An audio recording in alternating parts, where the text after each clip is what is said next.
Abramos então a palavra do Senhor em Filipenses, capítulo 1. Filipenses, capítulo 1. Nós veremos do versículo 1 ao versículo de número 11. Filipenses, capítulo 1, do versículo 1 ao versículo de número 11. Mesmo assentados, irmãos, mas com toda a reverência, acompanhemos atentamente a leitura dessa porção da palavra do Senhor. Filipenses capítulo 1, de 1 a 11, diz assim a palavra do Senhor: Paulo e Timóteo, servos de Cristo Jesus, a todos os santos em Cristo Jesus, inclusive bispos e diáconos que vivem em Filipos, graça e paz a vós outros da parte de Deus nosso Pai e do Senhor Jesus Cristo. Dou graças ao meu Deus por tudo que recordo de vós, fazendo sempre com alegria súplicas por todos vós em todas as minhas orações, pela vossa cooperação no Evangelho desde o primeiro dia até agora. Estou plenamente certo de que aquele que começou boa obra em vós há de completá-la até o dia de Cristo Jesus. Aliás, é justo que eu assim pense de todos vós, porque vos trago no coração, seja nas minhas algemas, seja na defesa e na confirmação do Evangelho, pois todos sois participantes da graça comigo. Pois minha testemunha é Deus da saudade que tenho de todos vós, na eterna misericórdia de Cristo Jesus. E também faço esta oração, que o vosso amor aumente mais e mais, em pleno conhecimento e toda percepção, para provardes as coisas excelentes e serdes sinceros e inculpáveis para o dia de Cristo, cheios do fruto de justiça, o qual é mediante Jesus Cristo, para a glória e louvor de Deus. Oremos mais uma vez, irmãos. Pai, nos colocamos, Senhor, diante de Ti, diante da Tua palavra, totalmente submissos àquilo que o Senhor irá nos ensinar. Que o Espírito Santo, o Divino Mestre, aclare as nossas mentes, traga entendimento, Pai, sobre a Tua palavra, e que Cristo, profeta da igreja, seja Ele, Pai, a nos admoestar, nos exortar e nos consolar. Seja Ele, Pai, a nos santificar, nos preparar para o dia glorioso, quando Ele nos apresentará, Senhor, diante de Ti, Senhor, perfeitamente santos, completamente santos, Pai. Que possamos crescer cada vez mais na Tua palavra e que possamos nos parecer mais e mais com Cristo, que não é apenas o autor e consumador da nossa fé, mas Ele é o modelo, Pai, que devemos seguir. Ele é o referencial de como devemos viver. Essa é a nossa oração, em nome de Jesus. Amém. Irmãos, hoje, como dito, nós iniciamos então uma nova série, olhando para a chamada Carta da Alegria, e hoje nós iremos meditar no tema os desafios da vida cristã, porque de fato, a vida cristã ela tem muitos desafios. A caminhada é longa, a jornada é grande, e ao passarmos por esse mundo como peregrinos que somos, que caminham para a terra que o Senhor nos prometeu, assim como o povo que saiu do Egito, nós lidamos com dificuldades nessa jornada pelo deserto. E a carta aos Filipenses é justamente um ensino a respeito disso, de peregrinos, de forasteiros que caminham para a terra que o Senhor prometeu e que passam por desafios e dificuldades. E Paulo, então, ele escreve aos Filipenses a respeito disso. Claro, veremos que o pano de fundo é a sua prisão. Paulo está novamente preso. E por que eu digo novamente preso? Porque se lembrarmos bem, em Atos 16, nós vemos que ele ficou preso em Filipos. Então, o tema prisão não é um tema novo. O problema é que a prisão atual de Paulo estava mexendo com os filipenses. Eles estavam inquietos, eles estavam temerosos, eles temiam inclusive o amanhã, o futuro. Por isso ele fala sobre a obra redentora de Cristo, que não apenas opera em nós no presente, mas que redunda em frutos no futuro. Olhando essa carta, irmãos, lembremos que a igreja em Filipos, a igreja dos filipenses, ela foi plantada por Paulo, ali justamente em Atos 16, quando nós olhamos do versículo 11 ao versículo 40, nós vemos que essa igreja ela foi plantada, não apenas ela, outras igrejas na Macedônia foram plantadas. De que forma? Deus de forma poderosa, Deus de forma sobrenatural, ele conduziu a comitiva de Paulo à Macedônia. Se nós olharmos Atos 16, de 6 a 10, ali é o início da segunda viagem missionária, que é quando Paulo, no capítulo 15, participa do Concílio de Jerusalém. Decisões são tomadas a respeito de quais eram as credenciais ou aquilo que deveria ser manifestado pelos verdadeiros crentes. Paulo, ele passa então a viajar por várias igrejas, apresentando a decisão de Jerusalém. E pessoas e mais pessoas eram pacificadas com aquela decisão, e muitas outras que ainda não conheciam o Evangelho eram transformadas pelo Evangelho. Desse ímpeto então de entregar as cartas ou a decisão de Jerusalém em vários locais, ele faz plano de ir em vários locais. E o texto claramente de Atos 16 diz que ele foi impedido pelo Senhor de ir àqueles locais. Abrindo um parênteses, é interessante, nós veremos que na abertura da carta, ele fala de Timóteo. É em Atos 16 que nós conhecemos Timóteo. É em Atos 16, no preâmbulo dessas viagens, ou do início da segunda viagem missionária, que Timóteo é nos apresentado por Lucas, ali no relato de Atos 16. Fechado então o parênteses, nós vemos que de forma poderosa, Deus dá uma visão para Paulo, dizendo: passa no nosso meio, vem até a Macedônia.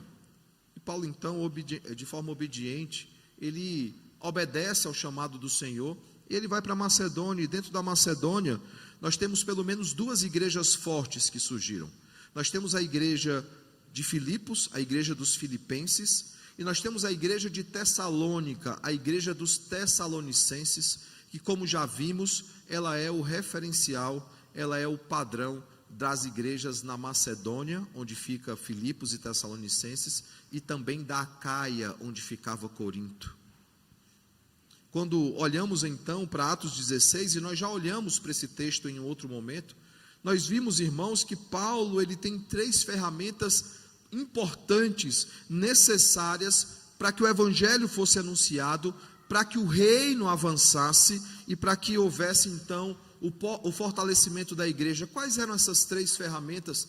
Permitam-me lembrar aos irmãos aquilo que Paulo fez enquanto esteve em Filipos. Ele pregou fielmente a palavra do Senhor, sem adereços, sem adicionar nada, ele apenas pregou a palavra de Cristo.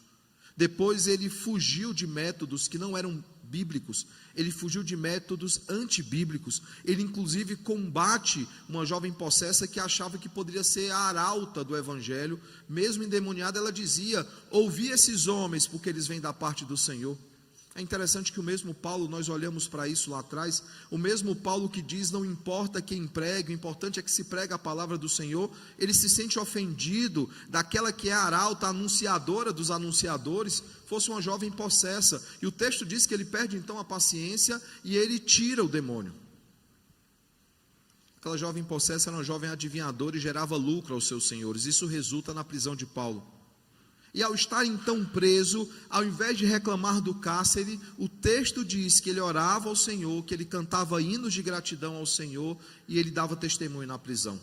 O resultado, irmãos, é que depois de um ato sobrenatural do Senhor, quando as celas então se abriram, o carcereiro chega, vê que as celas estão abertas, não vê ninguém dentro das celas, ele teme a própria vida, porque aquilo era uma sentença de morte, ele falhou no seu papel de guardar os presos. Quando ele ia atentar contra a própria vida, Paulo diz: não faça isso, estamos todos aqui. Nenhum preso fugiu. O que nos dá indício, irmãos, de que aqueles presos foram transformados pelo testemunho de Paulo. E não apenas isso, o carcereiro então é também transformado por aquele momento. E não apenas ele, mas toda a sua casa é alcançada pelo evangelho e é batizada no Senhor. Esse é o contexto, irmãos, da igreja, da plantação da igreja em Filipos. Esse foi o método usado por Paulo. E assim nós vimos então Filipos sendo transformada. Nós vimos mulheres que foram convertidas ao Senhor. Nós vimos uma cidade que foi alcançada pelo evangelho. E tem sido assim, irmãos, em toda a história da igreja. Quando ela é chamada a ser uma igreja reformada, sempre se reformando.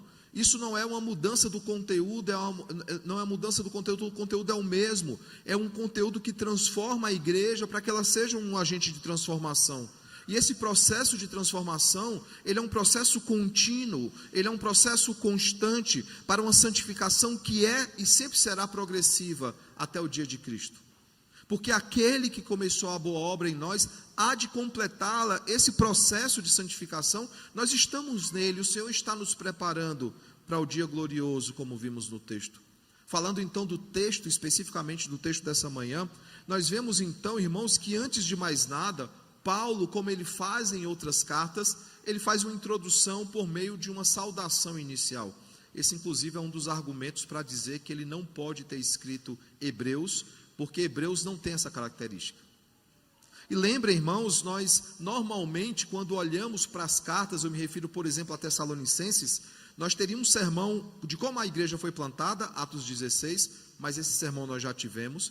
Nós olharíamos para a saudação inicial, só num sermão, e depois nós olharíamos para o restante da carta.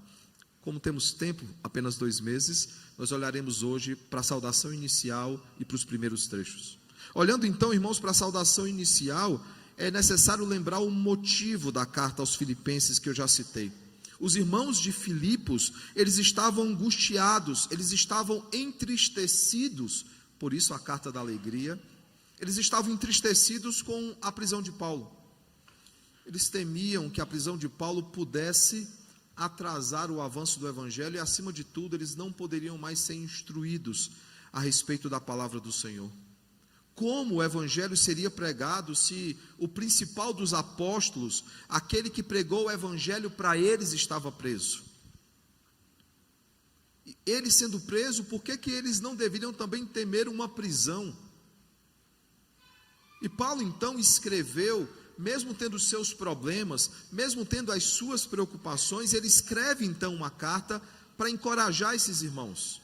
Ele escreve uma carta deixando claro que mesmo que parecesse um obstáculo, era na verdade uma oportunidade importante, porque ele não apenas continuaria pregando o evangelho por meio de cartas, como ele está fazendo agora, mas ele poderia evangelizar a guarda pretoriana, ele poderia evangelizar os presos que estavam com ele, ele poderia evangelizar outras pessoas, o que de fato aconteceu. Por exemplo, possivelmente, um dos resultados desse ministério de Paulo dentro da cadeia é Onésimo. Onésimo, inclusive, se torna objeto indireto ou direto de uma das cartas de Paulo, que é a carta de Filemon, que faz parte desse compêndio que é chamado As Cartas da Prisão, que Filipenses está inserido. O fato, irmãos, é que a sua prisão, ela tinha um propósito eterno. Isso já havia acontecido, porque quando ele esteve preso em Filipos, foi quando o evangelho chegou àqueles cárceres e ao carcereiro. Do mesmo jeito, ele entendia que essa nova prisão também seria uma oportunidade para pregar o evangelho, como de fato foi, e nós veremos que Paulo testemunhará sobre isso nessa carta e em outras cartas. É como se Paulo dissesse então aos seus irmãos em Cristo, aos nossos irmãos em Cristo, o seguinte: lembrem do que Deus fez por mim enquanto eu estive em Filipos. Enquanto eu estive preso no meio de vocês, o evangelho não ficou acorrentado, o evangelho não ficou encarcerado, pelo contrário, lembrem da família do carcereiro, dos presos que estavam comigo, de como eles foram alcançados pelo evangelho, e tantos outros que foram alcançados por causa da minha prisão, porque nós não temos dimensão, sabemos da família do carcereiro, mas nós não sabemos da família dos presos, e dos amigos dos presos, daqueles que podem ter sido alcançados por causa do evangelho de Paulo. E o que é que aconteceu, irmãos, neste momento especificamente? O que é que está acontecendo aqui? Nós veremos nessa carta e em outras cartas da prisão, que a guarda pretoriana estavam sendo alcançados pelo evangelho. Os presos que estavam ouvindo a respeito de Cristo, por causa de Paulo, estavam sendo alcançados. A igreja de Filipos, outras cidades estavam sendo alcançadas porque se falava daquele que era o prisioneiro. Era interessante, irmãos, Paulo, mesmo sendo julgado, a palavra era pregada. Por exemplo, o que é que acontece num tribunal? Temos juristas aqui. O que é que acontece num tribunal quando alguém está sendo acusado de algo? São apresentadas as acusações. E aí, quando era detalhada a acusação de Paulo, era detalhado aquilo que ele estava pregando. E as pessoas ouviam a pregação do evangelho por meio da boca dos algozes de Paulo. Aqueles que estavam presos perguntavam por que ele está preso. Lembra, irmãos, Paulo está preso porque ele quer. Porque quando nós olhamos para Atos, nós veremos que quando ele ia ser solto, ele apela a César. E o relato bíblico diz claramente, ele seria solto se ele não tivesse apelado a César. E por que ele apela a César? Porque Deus já havia dito que ele teria que ir até Roma, sofrer por causa do evangelho. Quando Ágabo, o profeta, chega para ele para dizer o que é que vai acontecer com Paulo, Paulo diz, eu sei. Quando em Atos nós vemos ele se despedindo ali da igreja de Éfeso, ele diz claramente, vocês não mais verão meu rosto. Vocês não vão mais encontrar comigo. E o texto diz então que eles choraram diante disso, porque eles sabiam que não mais veriam Paulo, que eles não mais se encontrariam com Paulo. Paulo está de forma voluntária em prisão. E ele está ali pregando o evangelho, ele está ali anunciando o reino, ele está ali pregando a palavra do Senhor, proclamando o evangelho abertamente e sem medo, sem temer as consequências. Olhando então para a saudação inicial, nós vemos que Paulo então ele apresenta uma saudação um pouco diferente. As saudações de Paulo, elas tornam algo especial, porque normalmente as saudações existiam nas cartas. Meu sogro e minha sogra estão tentando criar uma cultura nas minhas filhas, né? Trocar cartas. Algumas semanas atrás chegaram lá 2 cartas, uma carta para Sara, uma carta para Elisa. E agora elas estão atrás de selo e papel para responder as cartas. Não é algo da nossa geração, mesmo aqueles que já são mais vividos, lembram como é que era, mas não existe mais carta hoje em dia. A gente manda e-mail, a gente manda mensagem de WhatsApp, e olhe lá, porque hoje é a era dos podcasts, né? A gente manda áudio, e áudios grandes. Uma vez alguém me mandou um áudio, um aconselhamento, o áudio tinha, não foi aqui, fica tranquilo, o áudio tinha 38 minutos, disse, meu irmão, manda um áudio menor. E aí ele mandou o resumido de 9 minutos. É a era que nós vivemos. Na era de Paulo, nos dias de Paulo, era comum escrever cartas. As cartas tinham uma saudação inicial. Ela tinha o remetente, ela tinha um destinatário e ela tinha uma palavra inicial. Assim eram as cartas também quando nós escrevíamos. Nós, no primeiro parágrafo, fazíamos um resumo. Quem faz redação, dissertação, o primeiro parágrafo normalmente é um resumo das ideias que se vai desenvolver durante o texto. Eram assim as saudações. Paulo, ele tem, a diferença das saudações iniciais é que ele já traz uma questão teológica nas suas saudações. E nós temos então uma saudação diferente, porque Paulo, ele inclui Timóteo na sua saudação. E é oportuno que isso aconteça, porque Timóteo está intimamente ligado a essa igreja. Lembre, irmãos, Atos 16 é a inclusão de Timóteo na delegação de Paulo na segunda viagem missionária. Por quê? Porque Barnabé já não está. No final do capítulo 15, Barnabé sai da comitiva de Paulo, da primeira viagem missionária, e na segunda viagem missionária é nos apresentado um jovem piedoso chamado Timóteo, que tinha uma mãe judia, crente, uma avó judia e crente, e um pai que não era judeu. Por isso ele não havia sido circuncidado, e veremos que Paulo tem que resolver esse problema. Timóteo é aqui então incluído, irmãos. E veja que ele fala servos de Cristo. Algumas cartas Paulo precisa apresentar sua autoridade apostólica. Aqui não é necessário, por quê? Porque é uma igreja querida de Paulo, amada por Paulo e que amava Paulo. Isso fica muito claro nas primeiras palavras dessa carta, quando ele fala que ama profundamente essa igreja, que sente saudade dela. A intimidade que Paulo tem com essa igreja, que Timóteo tem com essa igreja, dispensa muitas apresentações ou muitas credenciais. É Paulo e Timóteo, servos de Cristo. E veja que é endereçada a todos os santos em Cristo. Esse é o público-alvo. E tem uma questão aqui interessante, irmãos. Ele chama os filipenses de irmãos.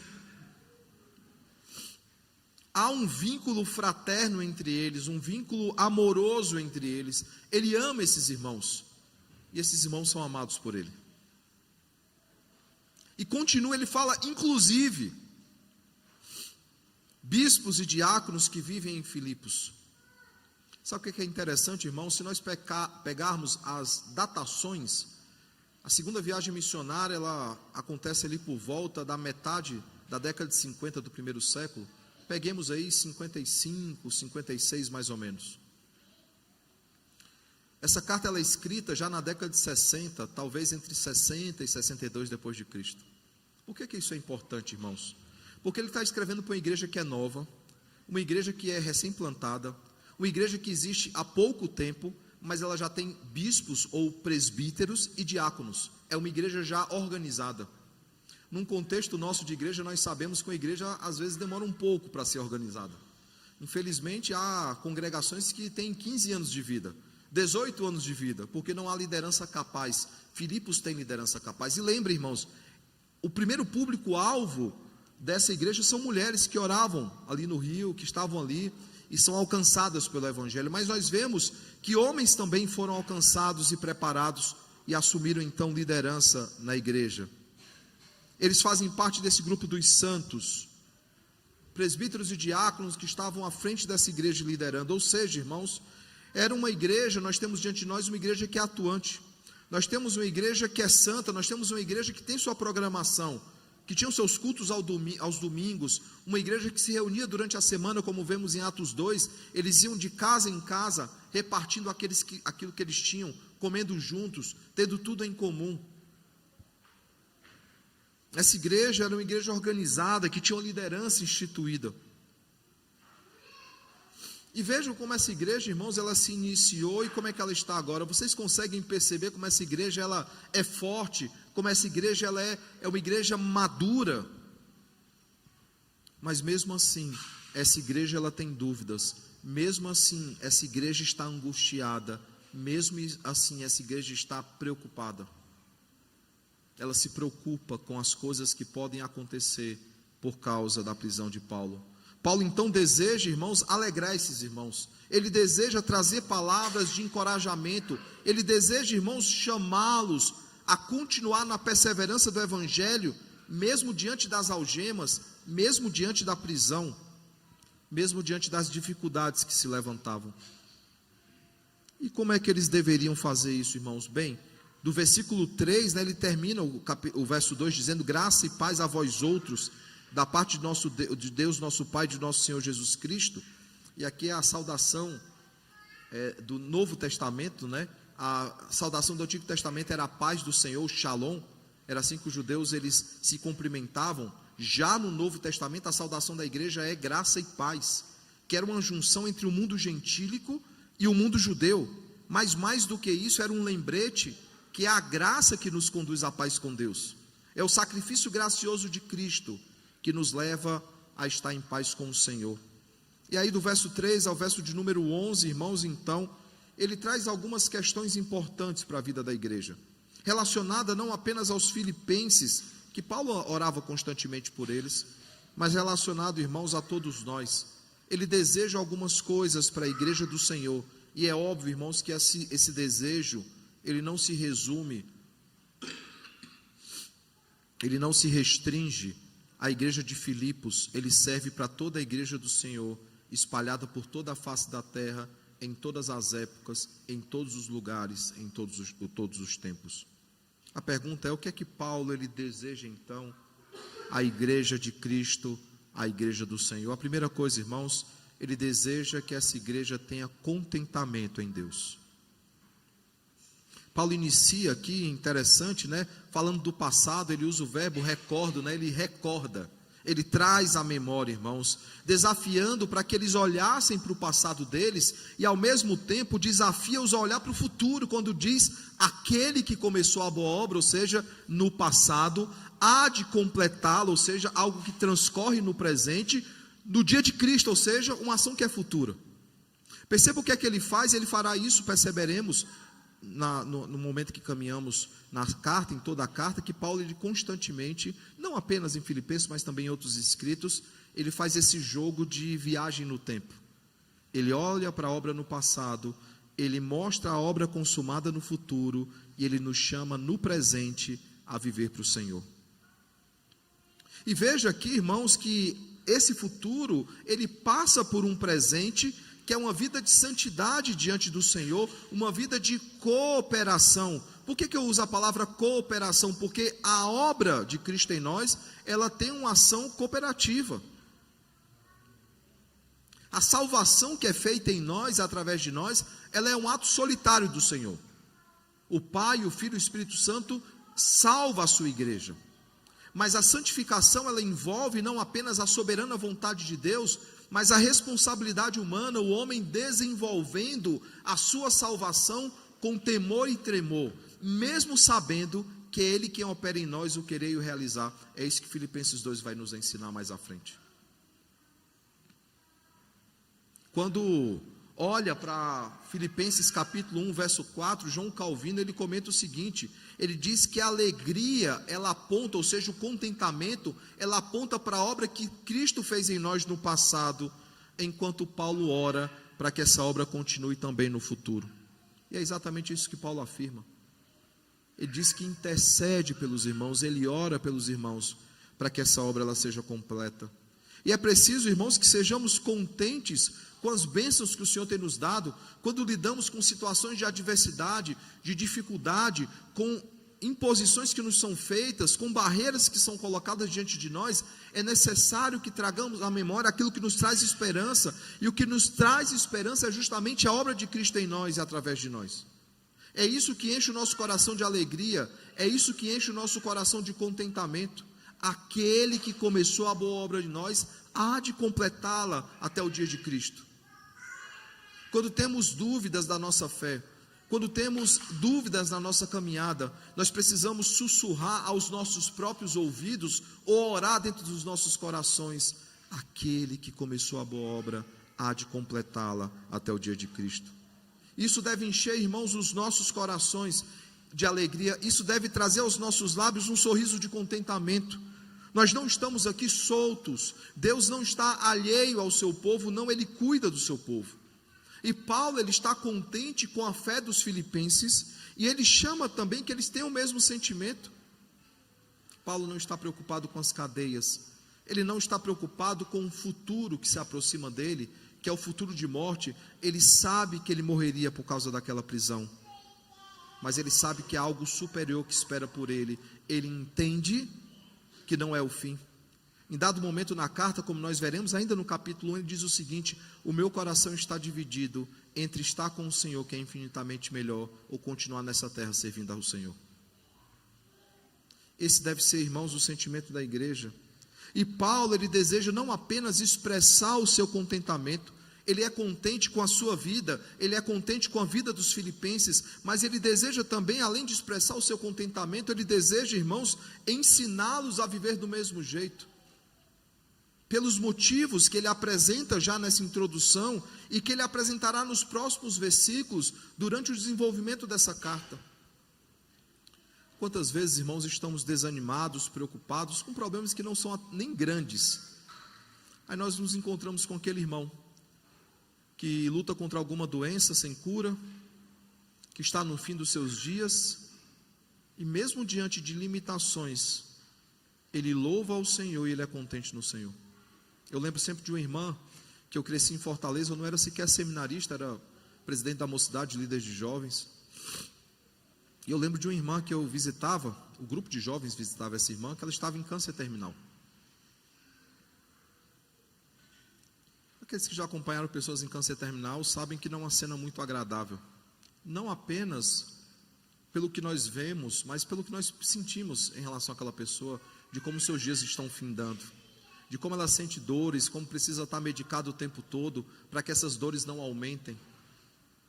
Às vezes nem morfina é suficiente. Mas essa irmã, todas as vezes que nós chegávamos, ela cantava hinos ao Senhor, e ela nos encorajava a viver uma vida que agradasse a Deus. Nós íamos para lá para tentar encorajar aquela irmã, e saímos encorajados. E é isso que Paulo está fazendo aqui, irmãos. Ele deseja encorajar esses irmãos, para que eles sejam contentes em Deus. A primeira coisa que a igreja precisa então buscar no Senhor é contentamento, e esse contentamento não existe fora do Senhor, esse contentamento é apenas no Senhor.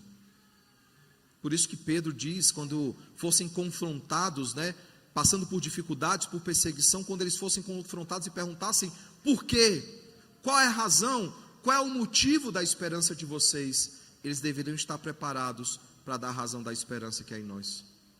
E isso acontece por meio de um coração que é contente e alegre no Senhor. Segunda coisa, irmãos, que esse texto ele nos mostra, justamente o versículo 6, que é o versículo não apenas mais conhecido desse texto, mas um dos mais conhecidos de Filipenses. Paulo então apresenta o argumento da confiança em Deus. As prisões preocupam, o futuro incerto preocupa, as dificuldades diante de nós preocupam, as coisas parecem incertas, o futuro parece estar em aberto. Paulo diz: aquele que começou a boa obra em vós há de completá-la até o dia de Cristo. E se eu desanimar na fé, e se eu me esquecer do Senhor, Paulo diz: isso não é possível, porque o Senhor começou uma boa obra e Ele há de completá-la até o dia de Cristo. Ele diz: vocês precisam confiar que o Senhor não apenas os salvou, mas que os mantém e os manterá salvo até o dia glorioso. Não há nenhum que se perca, não há nenhum que pode ser arrancado das suas mãos, ninguém pode ser tragado, porque aquele que nos salvou é poderoso não apenas para nos salvar, mas para nos segurar pela mão. Nós perseveramos porque Ele nos preserva. Não é mérito nosso, irmãos. Lembrem, aqueles que têm caminhado, em Mateus, e hoje nós olharemos ali para a negação de Pedro, Pedro negando o Senhor. Aqueles discípulos, mesmo sendo desobedientes, mesmo sendo vacilantes, eles permanecem salvos, não por eles mesmos, eles permanecem salvos, porque aquele que prometeu é fiel para cumprir. Por isso, irmãos, nós precisamos, diante das dificuldades, não apenas sermos contentes, mas confiantes no Senhor. Se Deus em favor deles para salvá-los, irmãos, se agiu em favor deles para salvá-los, Ele também age através deles para manifestar essa salvação. Essa salvação é conhecida, essa salvação é testemunhada, por isso é preciso confiar e descansar totalmente no Senhor e no seu agir.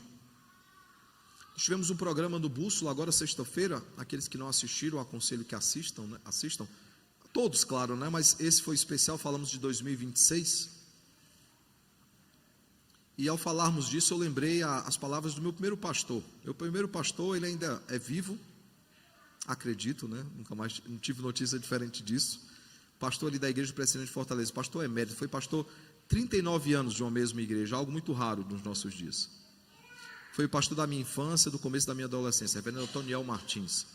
Tive a oportunidade, anos atrás, de voltar a pregar na minha primeira igreja, e ele estava comigo lá no púlpito, me apresentando e orando por mim. Dei muito trabalho para aquele pastor. E ele tinha, quando lidávamos com situações inexplicáveis, ele tinha perguntas inquietadoras, Perguntas são sábias, algumas, claro. Perguntas esclarecem, perguntas nos fazem refletir. Quando estávamos diante de problemas, ele dizia: a nossa reação sempre é fazer a pergunta errada. Quando as coisas não dão certo, nós perguntamos por quê. Ele diz que a pergunta correta é: para quê? O que é que o Senhor deseja me ensinar nessa situação? Qual é o propósito por trás?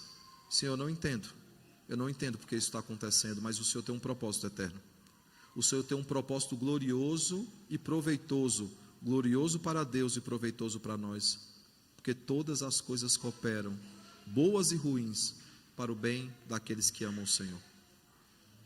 E ele olha, então ele diz: é preciso confiar que o Senhor está no controle, Ele está agindo, Ele está operando. Mais uma vez, irmãos, a perseverança dos santos, um dos pilares daquilo que nós cremos como doutrina da salvação, ou seja, uma vez salvo, salvo para sempre, ela se fundamenta não na nossa capacidade, ela se fundamenta na fidelidade do Senhor, na sua obra em nós e através de nós e por nós na cruz do Calvário. Essa perseverança, irmãos, que é iniciada quando Ele começa a boa obra em nós e é completada, irmãos, no dia de Cristo, quando Ele nos preserva para que perseveremos. Não somos nós que seguramos a mão do Senhor, Ele segura a nossa mão, e Ele segura fortemente. Ninguém pode nos tragar das suas mãos, nem passado, nem presente, nem futuro, nem coisas do porvir, como o texto de Romanos vai dizer, nem a altura, nem profundidade, nem angústia, nada pode nos separar do amor de Cristo, ninguém pode nos condenar, porque é Ele quem nos declara justos. Aquele que está em Cristo não tem condenação, é isso que abre o capítulo 8 de Romanos.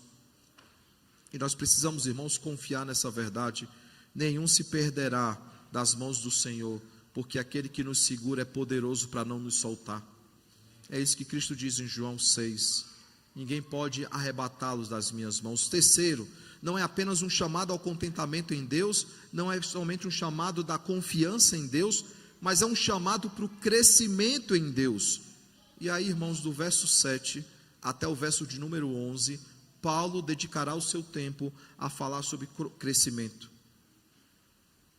Uma vida cristã é uma vida de constante crescimento e de constante transformação. Uma igreja que é reformada, ela sempre será reformada pela palavra, porque ela está em santificação progressiva.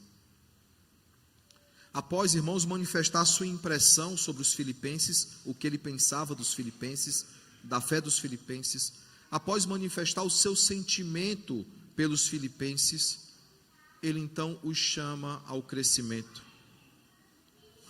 Alguém pode pensar, talvez os filipenses não fossem tão crentes assim, Paulo está chamando eles ao crescimento. Não é verdade, irmãos, não é um bom argumento. Claro que haviam pessoas lá mais maduras na fé e outras mais imaturas na fé. Por que eu estou dizendo que o argumento ele não é bom? Porque, por exemplo, ninguém duvida e ninguém discute que a igreja de Tessalônica é a igreja modelo daqueles dias. É a igreja que todos nós queríamos frequentar. Todos nós desejaríamos fazer parte daquela igreja. Por quê?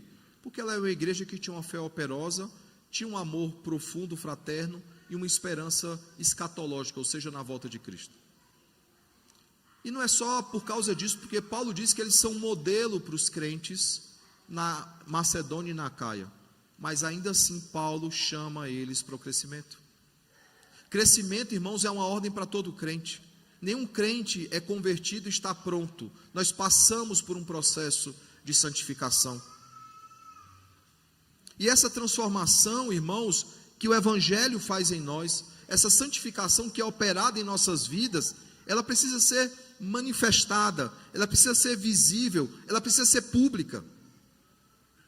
Não existem agentes secretos de Cristo. Todos devem saber que somos cristãos, e Paulo não se escondeu nas suas algemas. Ele foi preso por causa do Evangelho, e mesmo assim ele continua pregando o Evangelho na prisão.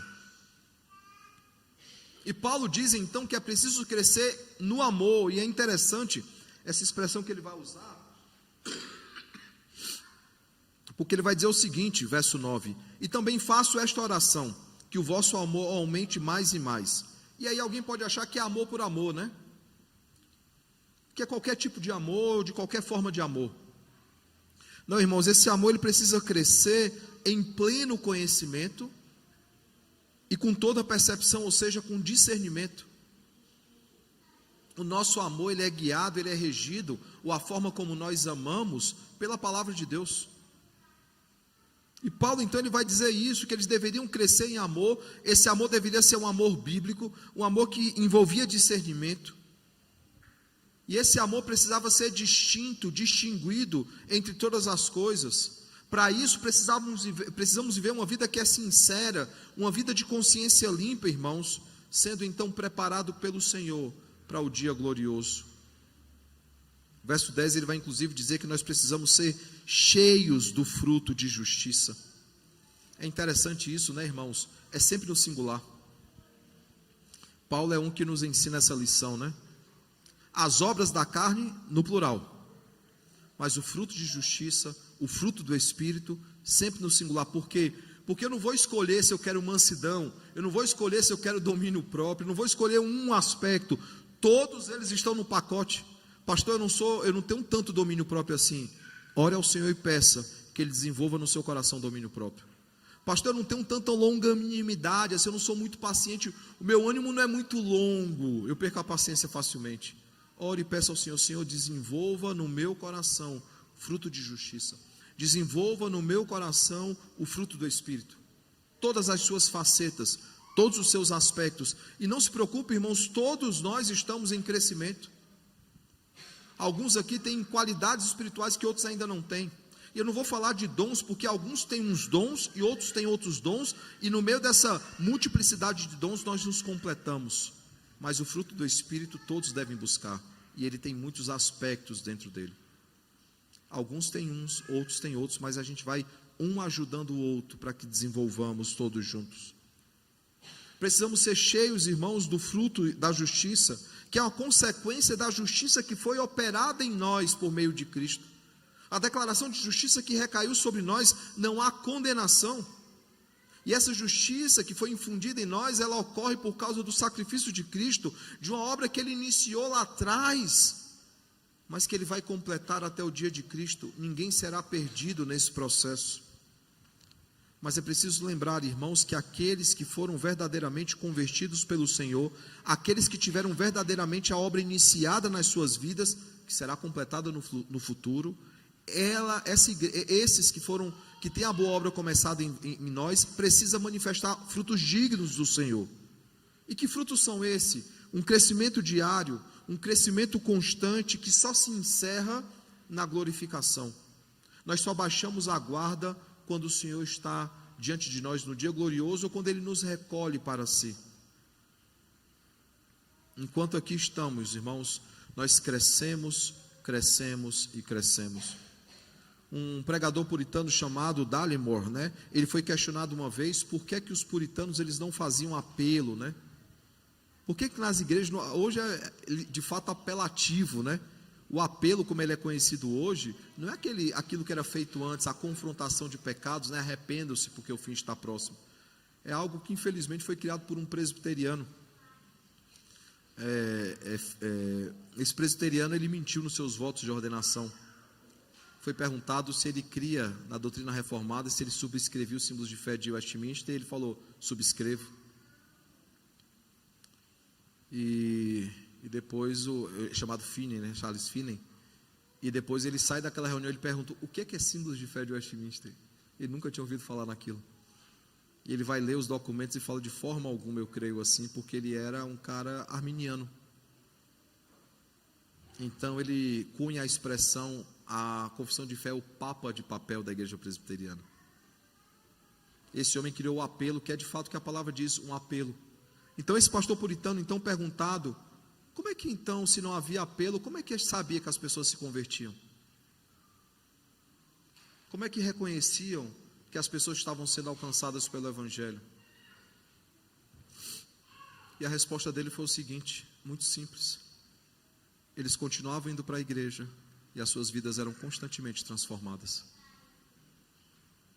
Esse era o diferencial e o distintivo de que ele havia sido salvo pelo Senhor e transformado pelo Senhor. Eu lembro de uma das minhas primeiras experiências em relação a isso. Eu terminava um sermão lá em Mossoró, e eu não fiz apelo nem nada, e acabado o culto, um irmão procurou e falou assim: pastor, eu entendi o Evangelho, eu queria conhecer mais desse Cristo. Se o Senhor quer transformar, irmãos, Ele transforma. E após a transformação, irmãos, essa transformação sempre vai ser acompanhada por frutos, sempre vai ser manifestado, irmãos, por frutos dignos de arrependimento. Não adianta nada, irmãos, se um dia você levantou a mão num acampamento ou na sua igreja. Não adianta nada se você passou sua vida toda na igreja, se você foi batizado na igreja. Não adianta nada se você fez parte de liderança da igreja, se você ocupou papéis na igreja, você participou das programações. Se a sua vida, irmãos, continuar a mesma, se nada mudou, não adianta nada. Se você ama, deseja e pratica as mesmas coisas que você amava, desejava e praticava quando você ainda não era crente, você é um mero religioso. Porque não adianta apenas frequentar a igreja, nós temos que ter as nossas vidas constantemente transformadas pelo Senhor. Algo que era muito comum, tivemos um momento nostálgico de falar de cartas. Alguns devem ter procurado no Google do que é que eu estou falando. Mas outro momento nostálgico, aqueles mais antigos vão lembrar, de vizinhos, de colegas que você conhecia, que era uma pessoa assim, uma alma cebosa, E que de uma hora para outra ele mudava completamente. Não era incomum, no bairro que eu cresci, vermos aquele irmão que constantemente estava nos bares, bebendo, causando confusão, ele passar um dia no domingo de manhã todo cheiroso, arrumado, com a sua melhor roupa, com a Bíblia debaixo do braço, e alguém apontar e dizer: entrou para a lei dos crentes. Porque o Evangelho traz transformação, irmãos, senão é uma mera religiosidade. Vida com Deus é vida de constante transformação. Vida de contentamento, vida de confiança, vida de mudança, é essa a vida que se espera do crente. Então eu pergunto, que aplicações nós podemos tirar do texto de hoje para concluirmos? A primeira delas, irmãos, esse texto ele nos chama a nos contentar no Senhor, e veremos mais à frente que tem que ser para todos sempre, independentemente das circunstâncias, independentemente dos problemas, porque Ele nos salvou, mesmo sem merecermos. Às vezes nós queremos questionar o Senhor, dizendo que Ele não nos dá o que nós merecemos, porque a gente não tem algumas coisas que a gente quer e a gente não consegue. Graças a Deus Ele não nos dá o que nós merecemos, irmãos. Um tempo atrás ficou popular entre algumas igrejas a música Restitui, uma das piores músicas que o diabo já soprou no coração da igreja. É uma heresia sem fim, irmãos. E há um momento que diz assim: restitui, traz de volta o que é meu. Ele vai dizer o seguinte: levante do chão, erga o clamor e diga: não foi isso que Deus planejou, restitui, traz de volta o que é meu. Não, irmãos, por favor, Senhor, não dá de volta o que é meu, porque o que eu tinha era a condenação eterna. Mesmo sem merecermos, irmãos, Ele nos salvou, e isso é motivo de contentamento e de alegria eterna. Segunda coisa, irmãos, o texto nos chama a confiar totalmente nele, a confiar no Senhor, porque Ele é totalmente fiel, apesar da nossa infidelidade, apesar dos nossos erros, das nossas insistências pecaminosas, Ele permanece fiel. Apesar da nossa infidelidade, irmãos, Ele nos salvou e Ele nos mantém salvos. Ninguém pode nos arrancar das suas mãos. A negação de Pedro não arrancou Pedro das mãos do Senhor. O abandono dos discípulos não arrancou os discípulos das mãos do Senhor. A traição de Judas, ele só não está na mão do Senhor porque ele nunca esteve. Judas é chamado de filho da perdição. Ele nunca foi um salvo no Senhor. Aqueles que são do Senhor, ninguém pode arrancá-los das suas mãos, e precisamos confiar nele. Terceiro, irmãos, o texto nos chama a crescer nele e para ele, nos parecendo cada vez mais com Cristo, sendo seus imitadores e manifestando frutos dignos do Senhor. João vai dizer que nós devemos andar como Cristo andou, nós devemos falar como Cristo falou, nós devemos nos portar como Cristo se portou, nós devemos perdoar como Ele perdoou, nós devemos nos relacionar com o Pai e com os nossos irmãos, assim como Ele se relacionou. E esses, irmãos, são os desafios da vida cristã. A pergunta que eu faço é: quem topa o desafio? Porque a palavra do Senhor nos chama a viver dessa forma. Quem topa viver assim, irmãos? A minha oração e o meu desejo sincero é que o Senhor Ele nos ensine a ter um contentamento e termos confiança na pessoa e na obra de Cristo. Que Ele nos ajude, irmãos, a termos um crescimento bíblico, um crescimento que dá testemunho a respeito daquilo que Ele fez em nós. E Ele nos ajude, irmãos, a manifestar um testemunho bíblico. Ele nos ajude a manifestar um testemunho verdadeiro, porque nós estamos aqui para sermos testemunhas de Cristo. Mais uma vez, se a vontade do Senhor fosse apenas nos salvar, Ele nos salvaria e Ele nos recolheria à sua augusta e gloriosa presença, mas não, o Senhor nos mantém aqui para nos usar como instrumentos nas suas mãos, como instrumentos poderosos nas suas mãos. Ele nos transformou para que sejamos instrumentos de transformação. Que o Senhor nos ajude, irmãos, a de fato crer que aquele que começou a boa obra em nós há de completá-la até o dia de Cristo.